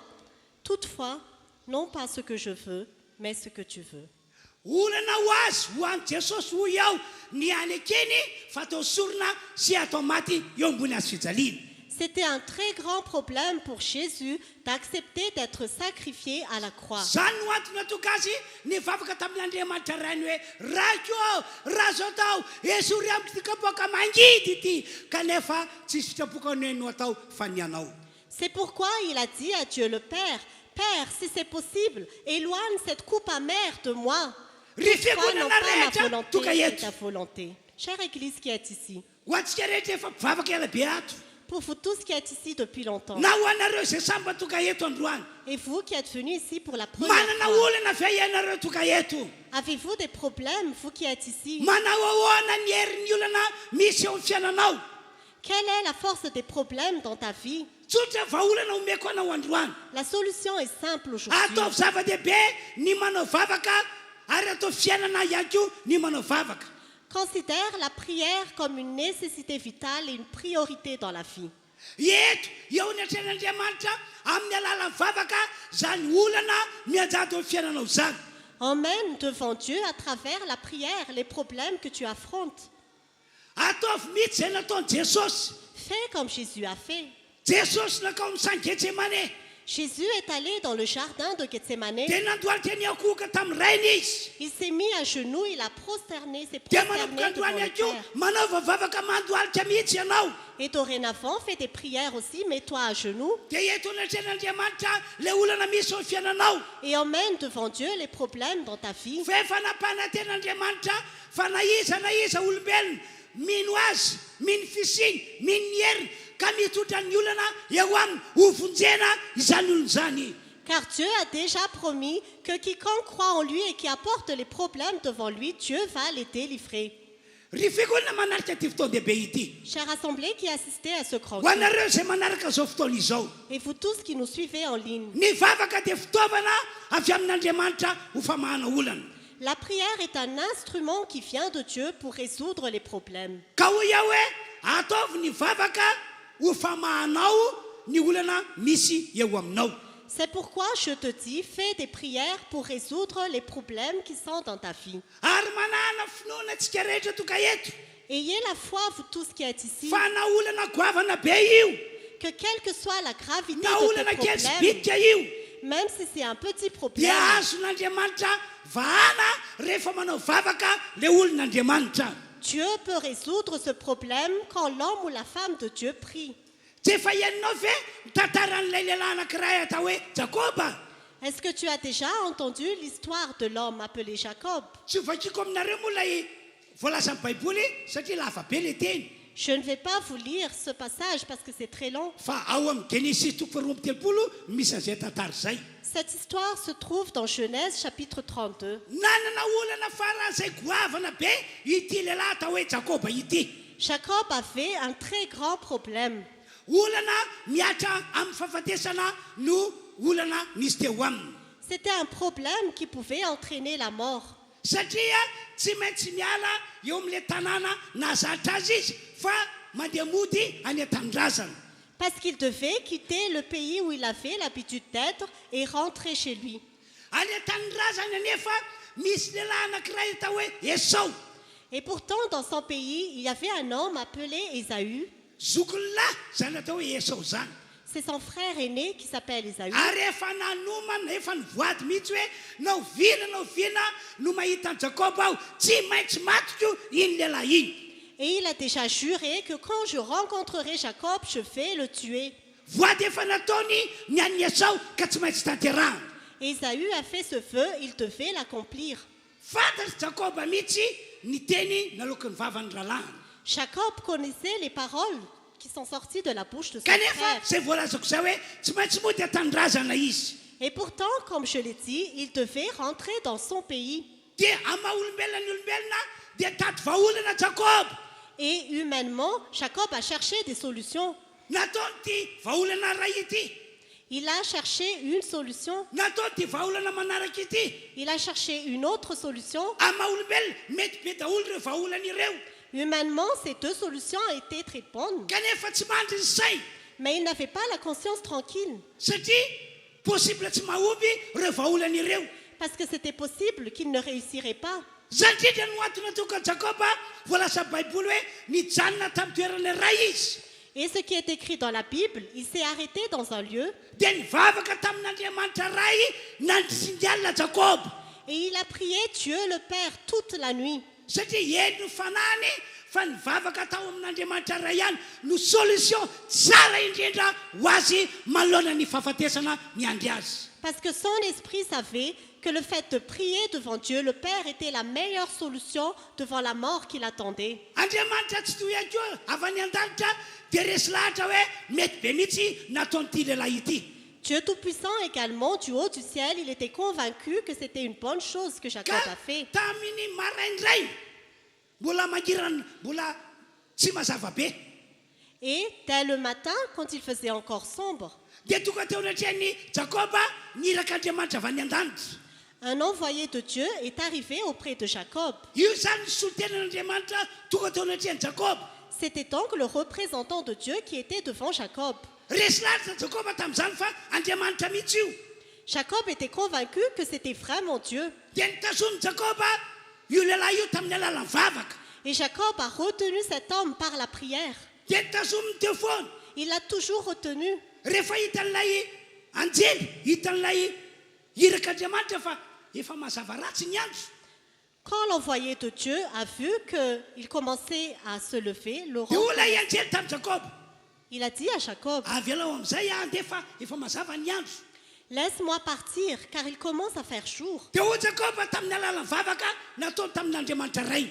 Et Jacob a dit à travers la prière qu'il Tsy a fait à aveloko son ny raha père, tsy tahinao aho. je ne te laisserai pas partir tant que Tsy tu ne me bénis aveloko ny raha pas. tsy tahinao aho. Je ne te laisserai pas partir tant Tao que tu ne me bénis tao pas. anaty mihitsy ny finoana fa afaka mitazy Andriamanitra. Il avait vraiment la foi que Dieu peut le bénir. Afaka mitazy amin'ny alalan'ny vavaka nataony. Dieu peut le bénir à travers la prière. Dia raha fitina tantara tamin'io raha farany no tahina tokoa Jakoba. Si nous résumons cette histoire, à la fin, Jacob était vraiment béni en Rehefa tena abondance. sura izy fa voataha. Quand il était vraiment sûr d'être Dia béni, niala teo amin'ny toerana io lasa izy nakany an-tanàna mba eo naminy Esau ralàna.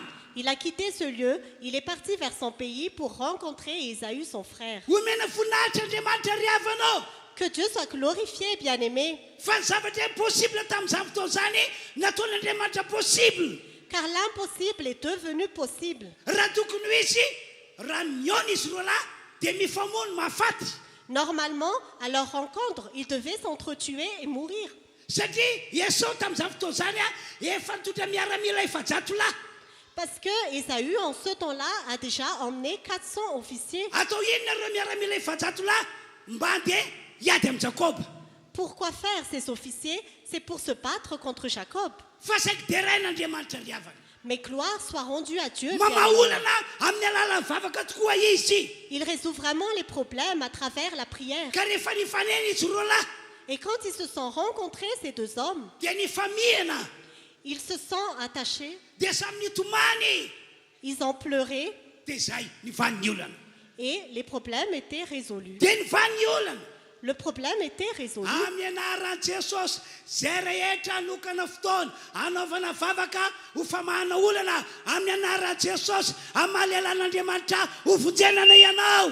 Au nom de Jésus, tous ceux qui vont consacrer du temps pour prier et résoudre les problèmes, au nom de Jésus, Dieu va te délivrer. Na olana be na olana kely amin'ny anaran'i Jesosy ianareo rehetra toka eto ho vahana ny olana misy ny fiainanao. Que ce soit de grands ou de petits problèmes, au nom de Jésus, ces problèmes seront résolus. Fa mitandray mafotsiny aza mandeha araka fahitana.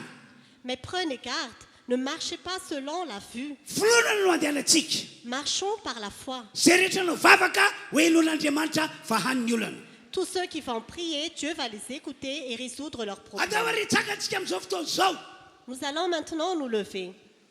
Ny vavaka ataontsika voalohany La prière que nous allons d'abord faire dia vavaka ho fampona an'Andriamanitra. est une prière pour servir Dieu. Tsy mitaraina tsy mitalao Nous n'allons pas nous plaindre, fa milaza ny mahandriamanitra an'Andriamanitra. mais nous allons parler de ce que Dieu est.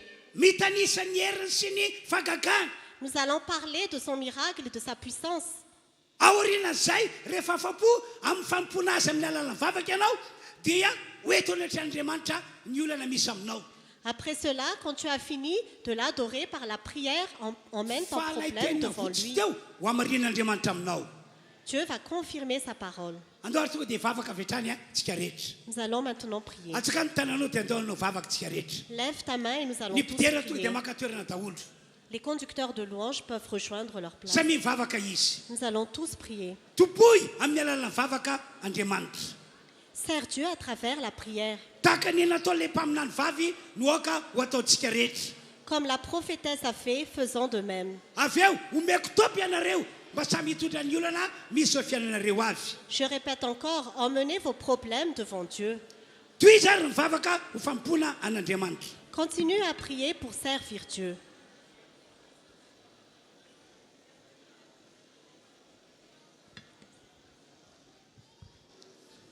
Sokafa mivavanao hoe toboy Andriamanitra amin'ny alalan'ny vavaka. Mety tsy mbola mahazatra anao ngamba le izy satria tsy dia fanaonao loatra fa lazao Andriamanitra fa izy dia Andriamanitra tsy to. Lazao Andriamanitra fa talohany tsy misy andriamanitra hafa, ateoriana tsy misy andriamanitra mandimby azy. Lazao no mandriamanitra n'Andriamanitra hoe magaga ianao, magaga ianao, magaga ianao. Lazao ny mandriamanitra azy fa tena tia ny olona izay manompo azy izy. Tsisy fitalaoty zany a, tsisy fitaraina zany a, fa dia hoe fanompoana amin'ny alala vavaka, famezana ny voninahitra n'Andriamanitra amin'ny alala vavaka.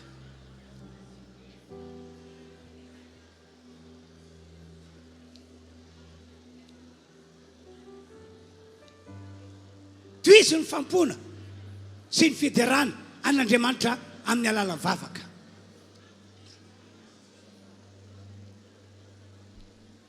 Ome voninahitra Andriamanitra. Tsika rehetra eny toerana mitohy manao vavaka fa reto tarika fiderana ankatantsika anao hira fiankofana anankiray. Raha mety andao hiarantsika manao le hira hoe avo indrindra. Mety alohana mihira avo indrindra ianao fa tsika rehetra manohy vavaka fanompoana, vavaka fiderana an'Andriamanitra. Rehefa avy matsy hivavaka manokana ho anareo manana olanao.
Izany vavaka ho anareo izay ny toerana takizany akeo ianareo ny atokantrano any.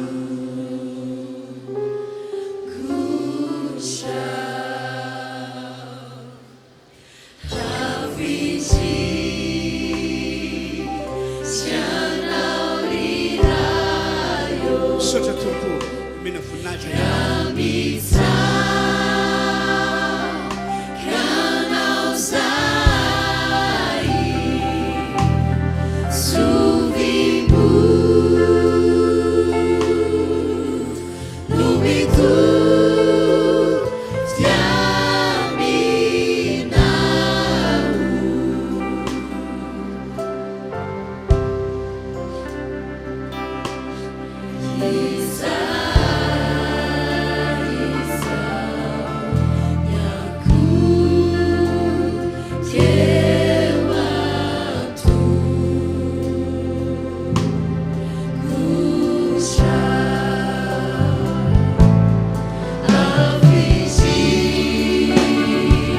izany vavaka ho iaho fampona sy fiderana an'Andriamanitra.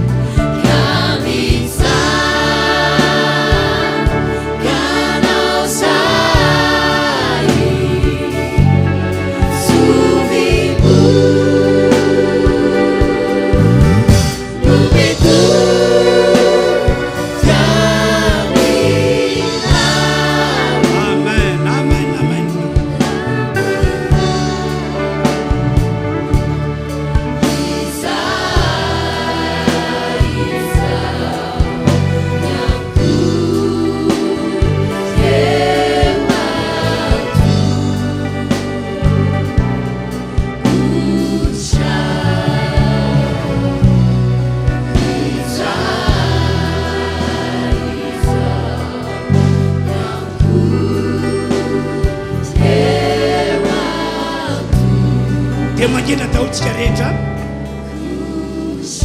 apetrao eo amin'ny fonao tananao. Ianao zany mivavaka anakapo hoe reto ny olana misy eo amiko entiko amin'Andriamanitra ray, fa izaho kosa dia iroso mpanelanelana anao vavaka fifonana ho anareo androso eo amin'ny banka angataka amin'Andriamanitra ray mba mindra fo amintsika rehetra Andriamanitra ary mba ny fahasoavana lehibe izy dia mitona anareo ny ino fa rehefa vita ny amainina dia ho amarin'Andriamanitra aminao zay irinao zay tadiavinao ho fahan'Andriamanitra ny olana misy eo aminao ataovao fonao ihany tanana dia manao vavaka moramora anakapo ianao inona le olana inona le olana inona le zavatra sarotra natriana ohatra amin'izay inona tadiavinao amin'ny herinandro ity mety zavatra impossible maha olombelonao satria manatsaina ianao fa za miteny aminao fa zay vetsovetsonao ka hoentinao eo natry androany ho ataony raha io miantso anao amin'ny anaran'i Jesosy aho mamindra fo amin'ny fiangonana rehetra ianao androany aoka ny fahasoavana lehibe ianao ka ho amarinao ny torotenina ataoko teo fa dia hamonjy ny olona rehetra manoloana ny olana misy ianao amin'ny anaran'i Jesosy vahako ny olana misy amin'ny olona toka eto esoriko zavatra ratsy nety ny olana teo amin'ny reto olona reto didiko hiala ny fanaratsy mpitondra olana mihiala amin'ny anaran'i Jesosy mihiala amin'ny anaran'i Jesosy tompo vavaka aminao aho tsy andalo fotsiny ty androandroany ity ty herinandro ity ty taona ity ty taona ity mihitsy fa tena ho tahilo be zao fiangonana izao anatombony lehibe reto olony reto